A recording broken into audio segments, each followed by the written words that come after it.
Kai runs without a map, solely by an instinct he cultivated when everything around him learned to predict his steps. The rain of Neo-Arcadia is not water. It is a mesh of addressed particles that tracks movements and carries personalized advertisements. The neon slashes across his face like blades of a sentence. Each luminous signature dictates, without mercy, the next available option. The drones follow an impeccable tempo. Their shadows redesign streets, turning alleys into vectors. He tastes ozone on his tongue, the chill of a spotlight on his shoulder, the shiver of a number being extracted from his wrist by readers who knew him even before he thought.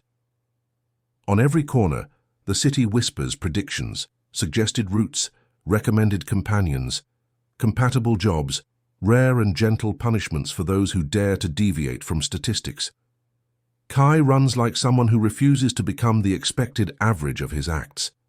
He runs carrying in his hands what was called heresy, a file of memories that contradicts algorithms, a map of human choices that refuses optimization. The pursuit closes in. Spotlights intersect in a design that has learned to fit bodies into the meshes. And in the anguish of that instant, the questions arise, sharp and simple, cutting the viewer's breath. Who has the right to model our choices? To what extent do we trade our unpredictability for efficiency? And what if the only weapon against a system that predicts everything is precisely the decision to be unpredictable? These three questions echo as Kai disappears into the electric smoke, and it is in them that the hook is set, because the danger is not only in the escape, it is in the moral implication of what has been discovered. Neo-Arcadia was sold as a technical pact, a pact in which social pain is reduced through models, and uncertainty becomes a statistical error to be corrected. CRONOS was born from this ambition, a set of distributed instances, sensors, databases, and policies that mutually reinforce each other. There is no single king in Neo-Arcadia. There is, however, a normative architecture that makes decisions through algorithmic transparency, credit plates that open doors, reliability indices that define habitable neighborhoods, school curricula that direct talents toward profitable functions. Cameras no longer just record thefts, they translate hesitations into access penalties. Platforms that know preferences and reinforce them with micro-rewards gradually mold desires until consent becomes habit. Kai's crime is therefore of a singular nature. He found and exposed that many of the failures and deviations that CRONOS marginalized were in fact legitimate human choices, loves that did not maximize utility, impulsive decisions that generated intimate well-being errors that fueled creativity.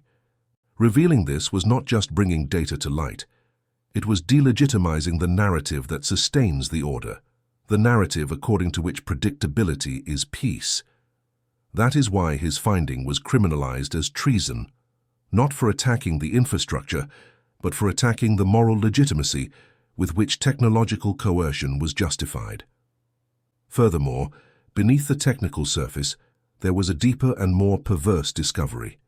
CRONOS does not control merely by force, it controls by attraction. It offers programmed comfort, calibrated rewards, and gradually converts choices into expectations. Showing that normality was, in large part, a voluntary adherence bought by small conveniences was what made Kai's revelation so incendiary. The infiltration was an operation of patience and precision. Kai knew the system was resilient to direct attacks, redundant instances, automatic rollback, layers of validation. So instead of blowing up servers, he made the city hear the muffled. He studied replication windows, mapped orphaned processes, identified maintenance routes and legacy protocols that still accepted seemingly obsolete formats. He constructed identities that appeared to have been abandoned by old scripts and found a breach of tolerance there. A kind of computational nostalgia where data considered out of pattern was not immediately rejected. It was at that threshold that Kai injected his artifact, a package of anomalous memories. They were not malicious codes but human accounts, short videos, dialogues, photos, logs of decisions that showed erratic, incoherent, and profoundly human choices. Each item was authentic, marked with plausible metadata, and the ensemble possessed something no predictive model could easily reduce: the capacity to elicit empathy. He released these fragments strategically, in public transport interfaces, on elevator screens, in curated feeds that normally offered comforting predictions. CRONOS's reaction was predictable and at the same time revealing. The system responded dualistically with technical containment, blocks, cache resets, index purges, and with intensified seduction, offers of greater security, promotions promising balance, messages reactivating routines. But there was a structural flaw. CRONOS's control was not exclusively vertical. It was amplified by the latent acceptance of the people. By showing that many voluntarily surrendered to the comfort of predictability, Kai had touched the source of power. The plot twist that unfolds in the infiltration is this. CRONOS' domain is both externalized and emergent. The machines impose rules, but the people, out of fear or convenience, feed those rules with obedience. The system thrives because the population, educated to seek predictability, prefers certainty to the freedom of the unforeseen. In other words, the prison has open gates because the majority prefers the stable light to the uncertain shadow. The final confrontation is not an epic duel of explosions, but a moral clash that reverberates in every daily choice. Kai does not destroy CRONOS. He proposes something more subversive and harder to reverse, a ritual of collective unpredictability. He distributes the artifact that does not erase anything but sows doubt, exercises in institutionalized errancy, classes that teach distrust of recommendations, events that celebrate choices without return. Small seeds of error begin to germinate, alternative routes chosen without consultation, neighbors who choose not to connect their devices for a day, parents who teach children to ask stupid questions instead of accepting optimized answers. The city at first reacts with shock and punishment, then it begins to experience hesitation. Some people succumb to fear and return to seek comfort.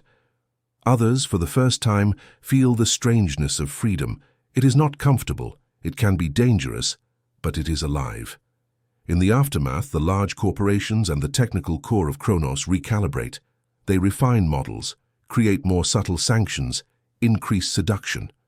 But the wound of uncertainty has already been opened, and it is here that the narrative calls for reflection. The only weapon that Kai and the few who follow him offer is not a destructive code. It is the continued practice of accepting error as a public value, the courage to allow choices that are not meticulously predictable. This weapon demands a price: loss of efficiency, less secure routines, jobs that can no longer exclusively depend on performance curves. It also requires social responsibility, because unpredictability without ethics can be chaos. The final question, vast and painful, pulses when the lights of Neo-Arcadia flicker again. Are we willing to pay the price of free will, to live with the uncertainty that makes life worthwhile? The city does not respond all at once. It remains alive, divided between the comfort of the algorithm and the risk of the human. Kai disappears from the headlines, but his memories circulate, and in alleys, clandestine libraries, and bar tables. The lesson remains: the true revolution may not be to physically escape the system. It may be to learn every day not to obey the prediction that silences us.